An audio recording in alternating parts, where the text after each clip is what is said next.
আমরা সবাই শাবানাকে গল্পটা শোনালাম তার গুলশানের বাসায়। উনি খুব খুশি, মহা খুশি চরিত্রটা সে করবে। আমরা রাজি হয়ে চলে আসলাম, কিন্তু নাটকটা উল্টে গেল আর কি। হঠাৎ করে তার কাছ থেকে প্রপোজাল আসলো যে এই ছবিটা সে তার ব্যানার থেকে করবে, সে নিজে প্রযোজনা করবে আর কি।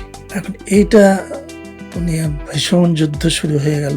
এটা আইজুর রহমানের স্বপ্ন, আইজুর রহমানের মিসেস শামীম রহমানের স্বপ্ন, তারা ছবিটা বানাবে। একজন বিশেষজ্ঞ ছিলেন, তিনি হলো মমতাজউদ্দিন আহমেদ স্যারকে নিয়ে আসা হয়েছিল।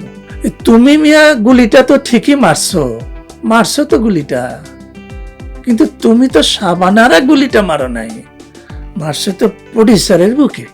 এই গল্পে কিন্তু সেই সময় যারা অভিনয় করছে, আমি যদি বলি নায়ক উজ্জ্বল, আমি যদি বলি ফারুক, তারা কিন্তু ইস্টাবলিশ সেই সময় এবং প্রচুর একক ছবির নায়ক। তাদেরকে নিয়ে আসা গেস্ট চরিত্রের মতন ছবি দিয়ে করানো খুবই কঠিন ছিল।